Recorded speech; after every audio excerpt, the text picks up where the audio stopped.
कवि सिद्धिचरण श्रेष्ठको उर्वशी खण्ड काव्यमा द्वन्द्व विधान। कवि सिद्धिचरण श्रेष्ठको उर्वशी खण्ड काव्यमा चरित्रको बाह्य र आन्तरिक द्वन्द्व निकै सशक्त पाइन्छ। एउटै चरित्रका दुई व्यक्तिको द्वन्द्व एकातिर देखाइएको छ भने अर्कातिर अर्जुन र उर्वशीको बीचको दुई तहको द्वन्द्व पनि यसमै छ। द्वन्द्वका दृष्टिले यो खण्डकाव्य नेपाली साहित्यकै पहिलो दर्ज भएको छ। अर्जुन र उर्वशीको बीचमा मानसिक द्वन्द्वले चर्को रूप लिएको साथै कविको आफ्नै वैचारिक द्वन्द्व पनि काव्यमा देखाएको छ। क्षणिकता शाश्वतताको झलक पनि कविले यसमा प्रस्तुत गराएका छन्। उमेरगत भिन्नताको फरकमा देखा पर्ने मानसिकताको द्वन्द्व पनि यसमै छ। अध्यात्म र भौतिकता, आदर्श र यथार्थ आदिको द्वन्द्व कविले सबल रूपमा प्रस्तुत गरेका छन्। यही द्वन्द्व हुनाले नै यो खण्डकाव्य एक उच्च मापदण्ड बोक्न पुगेको छ। मानसिक अन्तर्द्वन्द्वको जुन खापाखाप उर्वशी खण्डकाव्यमा छ त्यसको मुकाबिला गर्ने अर्को कुनै खण्डकाव्य नेपाली साहित्य जगतमा पाउन मुस्किलै पर्छ। यसै कारणले यसै काव्यको माध्यमबाट सिद्धिचरण श्रेष्ठ सधैँ अभिजित रहन्छन् र जीवित रहन्छन् भनेर उर्वशी खण्डकाव्यको द्वन्द्व विधान एकदमै सशक्त रहेको कुरा भानुभक्त पोखरेलले बताएका छन्। आउनुहोस् अब यसमा रहेका द्वन्द्व विधानहरू हेरौँ। पहिलो छ हृदय र बुद्धिका बीच द्वन्द्व। मनुष्य कुनै बेला बुद्धिले चल्छ, कुनै बेला हृदयले चल्छ। कहिलेकाहीँ यस्तो अवस्था आइलाग्छ कि हृदयले एक थोक भन्छ, यथार्थले एक थोक भन्छ, भित्री चरित्रले एक थोक भन्छ, फेरि बाहिर समाजले के भन्ला कसो भन्ला भनेर बुद्धिले अर्को थोक भन्छ। बस यही नै द्वन्द्वको अवस्था हो। त्यो उर्वशी खण्डकाव्यमा हृदय र बुद्धिको द्वन्द्वमा अर्जुन बुद्धिका प्रतीक, उर्वशी हृदयकी प्रतीकको रूपमा बुझ्न सकिन्छ। कविले आफ्नै आत्माको अन्तर्द्वन्द्वलाई देखाउन अर्जुन र उर्वशीलाई माध्यम मात्र बनाएका छन्। 28 वर्षको उमेरमा अर्जुनलाई प्राथमिकता दिए, सुरुमा भने 48 वर्षको उमेरमा उर्वशीलाई सहानुभूति दिएको पाइन्छ।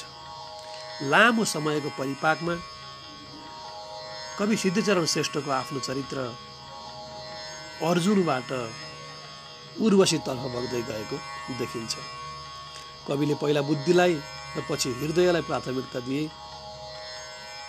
यही कुरो द्वन्द्वात्मक रूपमा यस कृतिमा भेटिन्छ। यसैलाई कविको वैचारिक द्वन्द्वको रूपमा पनि मान्न सकिन्छ। यो द्वन्द्वमा कवि आखिर बुद्धिको जित स्वीकार गर्छन् र हृदयलाई सहानुभूति प्रकट गर्छन्। हृदयलाई हरेस नखान सल्लाह दिँदै बुद्धि र विवेकले निर्देशित र नियन्त्रित हृदय नै सफलता र महानताको चुली चुम्न सक्ने कुरा अर्जुनले जिते र उर्वशीले हारेबाट स्पष्ट हुन्छ। सिद्धिचरण पहिले बुद्धिलाई मात्र ग्राह्यता दिने गर्थे र पछि फेरि उनले हृदयको पनि आवश्यकता स्वीकार गरेको हुनाले उर्वशीप्रतिको उनको सहानुभूति प्रकट भएको देखिन्छ। आउनुहोस् दोस्रो द्वन्द्व यसमा चेतन र अचेतन मनको बीचमा छ। के हो त चेतन र अचेतन मनको बीचको द्वन्द्व? हरेक मानिसको मनमा चेतन र अचेतन दुईटा पाटा हुन्छन्। बस अचेतन पाटोले प्राकृतिक रूपमा केही कुरो गर्न खोजिरहेको हुन्छ, प्राकृतिक रूपमा उसको चरित्र देखाइदिरहेको हुन्छ भने चेतन पाटोले त्यसलाई नियन्त्रण गर्न खोजिरहेको हुन्छ। जस्तै हृदयले एक थोक गर्न खोजिरहेको अवस्थामा बुद्धिले त्यसमा निर्णय लिने काम गरे जस्तै अचेतनले आँटेका कामहरूलाई चेतन मनले निर्णय दिने काम गर्छ। हो, त्यही शाश्वत र सार्वभौमिक मानसिक द्वन्द्व यस खण्डकाव्यमा प्रकट भएको छ। एउटै व्यक्तिभित्र रहेका दुई अवस्थालाई कविले बेग्ला बेग्लै पात्रलाई पनि चेतन र अचेतनको प्रतीक दिएका छन्। खण्डकाव्यमा अर्जुन चेतन मनका प्रतीक हुनु भने उर्वशी अचेतन मनको। त चेतन मन अर्जुन र अचेतन मन उर्वशी, यो दुई बीचको द्वन्द्व कविको आफ्नै मनभित्रको चेतन र अचेतन मनको द्वन्द्व हो। चेतन मन र अचेतन मनको द्वन्द्व स्वयं एउटै पात्रको मानसिकताभित्र पनि भएको देखिन्छ। अनि उर्वशी र अर्जुनका बीचबाट पनि त्यो द्वन्द्वको सिर्जना गरिएको छ। अर्जुनको शयनागारमा पुगेकी उर्वशीले निदाइरहेका अर्जुनलाई देखेर एकदमै मोहित बनेकी छिन्। त चन्द्रमाले बादल ओढेर डस्नामा सुतिरहेको झैँ थलियामा र प्यालामा अमृत पौरख पस्केको हो कि भन्ने ठानेर नजर उठाउँदा अर्जुन निदाइरहेको देखेर फेरि अलि पर सरेर उर्वशी भन्छन्, छौँ छौँ मन अति हुन्छ तर छुन साहस हुन्न, चुमो चुमो कति मनमा हुन्छ तर उसै चुम्न सकिन्न। पृष्ठ 34 मा लेखिएको छ।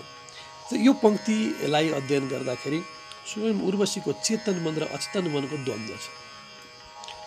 त छौँ छौँ मन अति हुन्छ, बस यो चेतन मन, अचेतन मन। अचेतन मनले के चाहिरहेको छ? छौँ छौँ मन अति हुन्छ। अनि चुमु चुमु कति मनमा हुन्छ, यो उर्वशीको अचेतन मनको परिणाम हो। तर छुन साहस हुन्न तर उसै चुम्न सकिन्न, यो चेतन मनको नतिजा हो। मनभित्र आएका सम्पूर्ण कौतूहल अचेतन मनको परिणाम हो भने त्यसलाई नियन्त्रण गर्ने जुक्ति बुद्धि चेतन मनको परिणाम हो। यसमा थोरै पश्चिमा विद्वान फ्रायडको साइकोलोजीलाई पनि हामी उनको मनोवैज्ञानिक सिद्धान्तलाई पनि हामी यहाँ जोड्न सक्छौँ। त्यसरी पनि हेर्न सकिन्छ। त उर्वशीले निदाएका अर्जुनलाई दीर्घ रोगीले मृत सञ्जीवनीको गुच्छा हेरेकी छन् भन्ने वर्णन पाइन्छ। यहीँनिर उर्वशीभित्रको चेतन मन र अचेतन मनको द्वन्द्व छ, जसमा चेतन मनको विजय भएको छ र उनले अर्जुनलाई उसै चुम्न सकिनन्। यो चेतन मनको विजय। त्यसपछि उर्वशीले अर्जुनलाई बिउझाउन हलुका छमछम पाउजे बजाउँदै चरीको चिरबिरको स्वरमा नाच्न थाल्छन्। अनि अर्जुन उठ्छन् र यति राम्री उर्वशीलाई देखेपछि उनमा पनि चेतन मन र अचेतन मनको द्वन्द्व सिर्जना हुन थाल्छ। अर्जुनभित्र पनि चेतन र अचेतन मनको द्वन्द्व उत्पत्ति हुन थाल्छ। भित्र चेतन मनले भन्छ, मन हुन्छ उठी हात समाउन, अर्को भन्दछ होइन। चेतन मन भन्छ उठी हात समाउन, उर्वशीलाई गएर च्याप्प अँगालो हालु भन्छ। त अचेतन मन भन्छ होइन होइन हुन्न, सुधा पान छ गरल असर छ, यसलाई छुन हुन्न। हेर्दाखेरि त अमृत जस्तै छ, तर खायो भने के हुन्छ? यो विष पनि हुनसक्छ, त्यस कारण यसलाई छुन हुन्न। बस अर्को मनले यसो भन्छ। भित्री प्रकृतिले अचेतन मन, पुरुषको एक अचेतन मनले उर्वशी जस्ती अप्सरालाई भेटेपछि अगाडि छुन हात समाउन अगाडि बढ्न त खोज्छ, तर फेरि पनि समाज, आफ्ना उद्देश्यहरू, आफ्नो एउटा सामाजिक चरित्र आदर्श जुन अर्जुनले बोकेका छन्, त्यो आदर्शले उनलाई छेकिदिन्छ कि हुँदैन मैले यो काम गर्न। त यी पंक्तिहरूमा पनि अर्जुनभित्रका मनको द्वन्द्व यसरी प्रकट भएको छ कि उर्वशीलाई देखेपछि अँगालोमा ल्याउँ कि नल्याउँ भन्ने द्वन्द्वमा परेका अर्जुनले आखिर यो विषपान हो भन्ने सम्झिएपछि चेतन मनको विजय भएको पाइन्छ। त उर्वशी र अर्जुनको बिचमा भएको द्वन्द्वलाई पनि हेरौँ एकचोटि। उर्वशी भन्छन्, इन्द्रिय घोडा भोगी भोगी बन्नु छ इन्द्रिय विजय, भोगैदेखि तर्सी भाग्नु हुन्छ र विजय कहीँ, क्षणभङ्गु र यही जानी रसरङ्गहरू यसमा भर्न, होइन र वास्तव ज्ञानी त्याग र भोग दुईटा बाटो।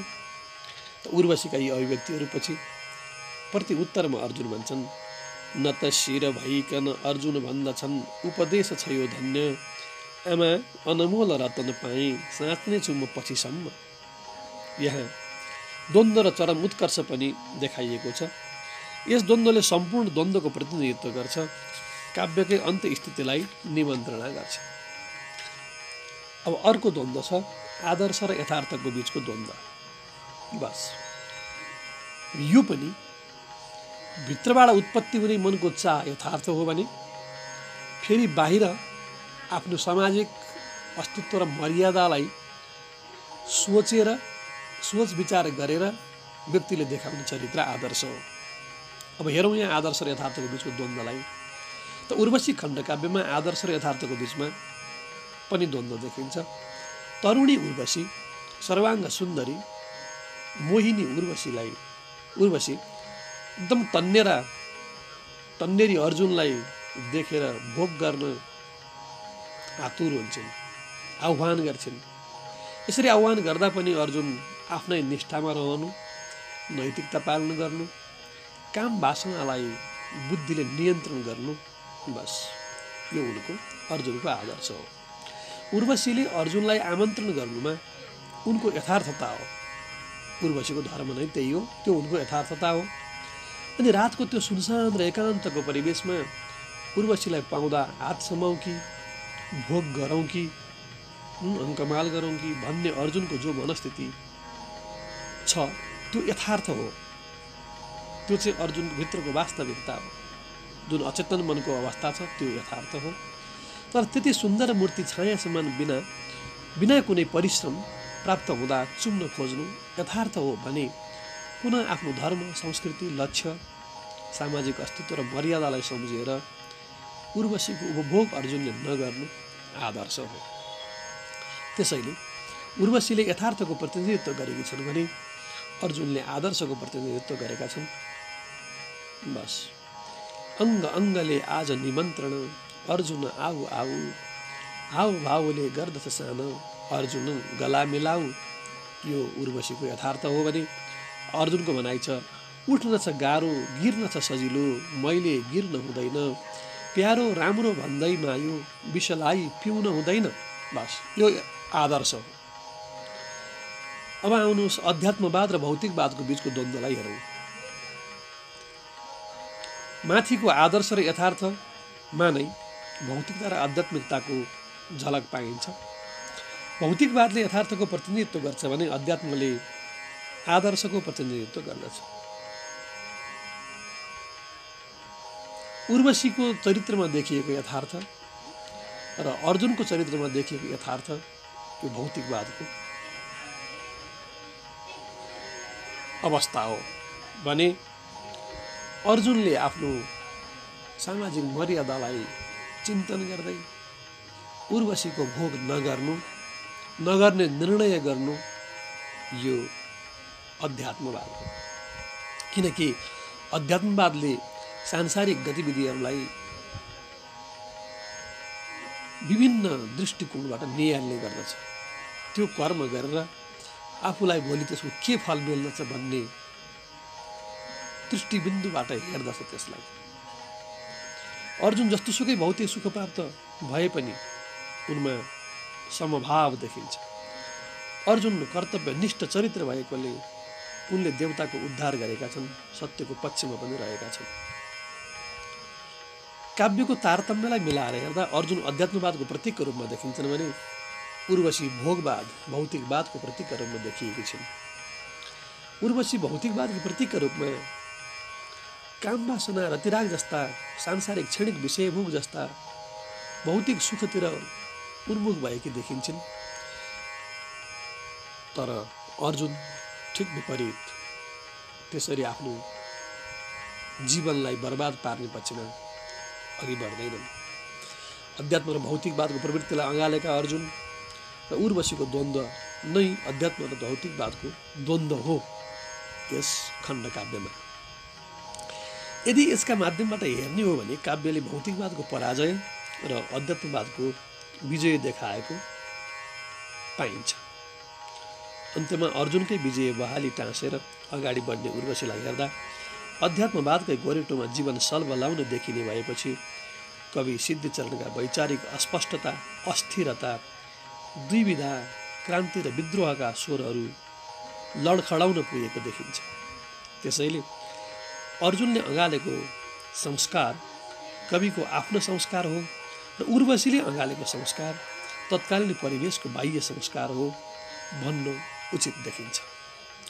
हुन पनि काव्यमा पछि उर्वशीलाई सहानुभूति प्रकट गर्नु, बाह्य परिवेशलाई पनि अँगाल्नुपर्ने रहेछ भन्ने परिपक्वताको द्योतको अर्थात् भौतिकताको स्वीकार हो भन्ने बुझिन्छ।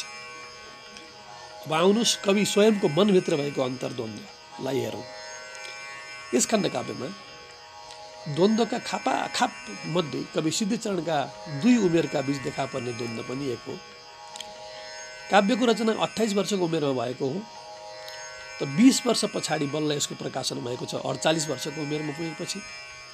त त्यो 20 वर्षको उमेरभित्र कविमा एउटा छुट्टै किसिमको प्रौढ अवस्था उत्पत्ति भइसकेको हुन्छ, जसका कारणबाट कविले जीवनलाई हेर्ने माध्यम पनि परिवर्तन भइसकेको हुन्छ।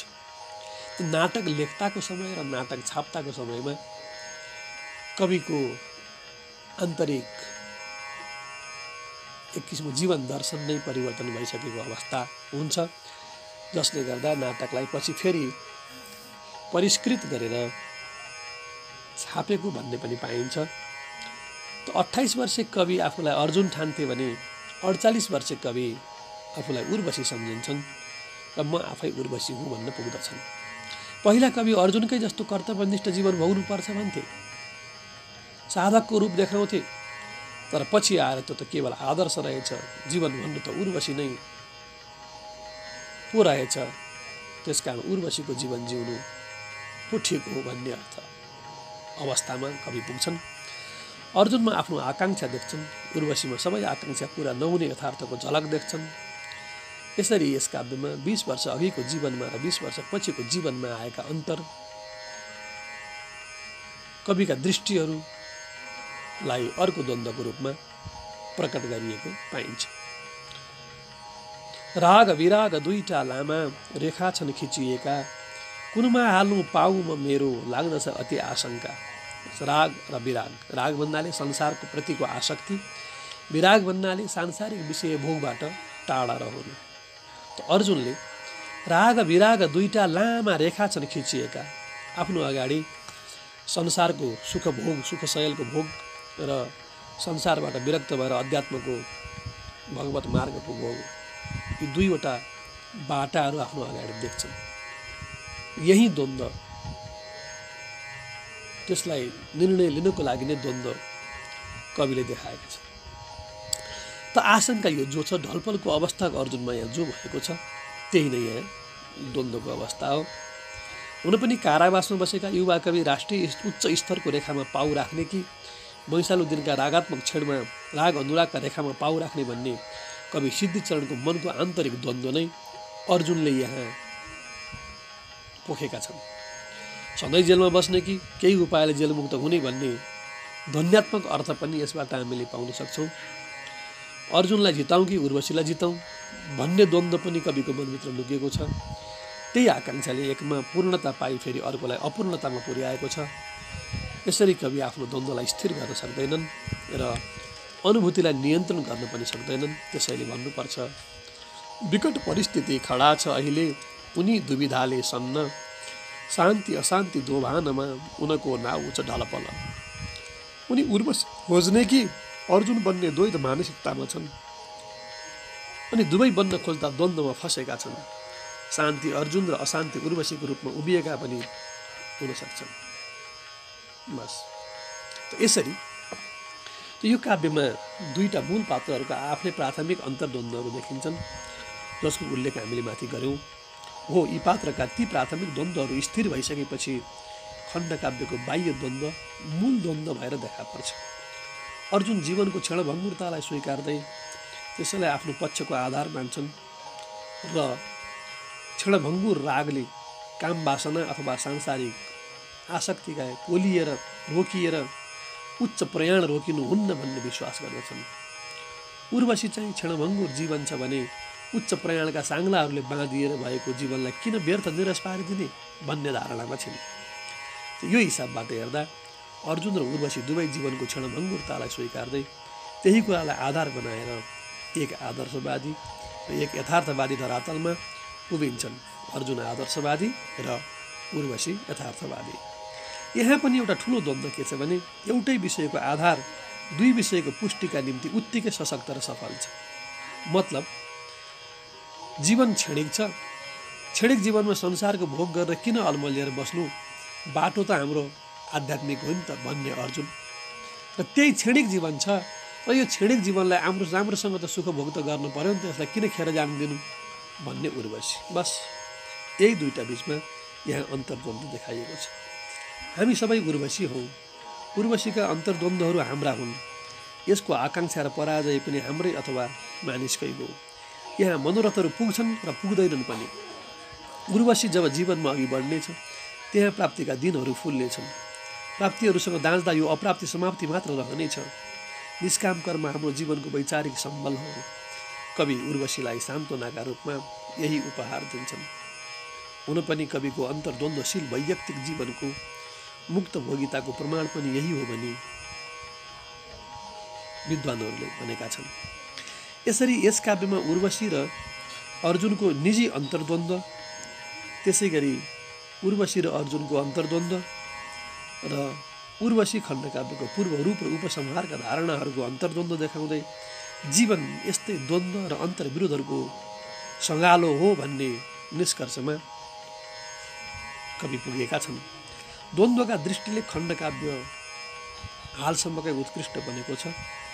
द्वन्द्व विधान नै यस खण्डकाव्यको हृदय हो र यही द्वन्द्व विधानले नै यस खण्डकाव्यलाई अमरता प्रदान गरेको छ र यो सदा जीवन्त रहिरहनेछ।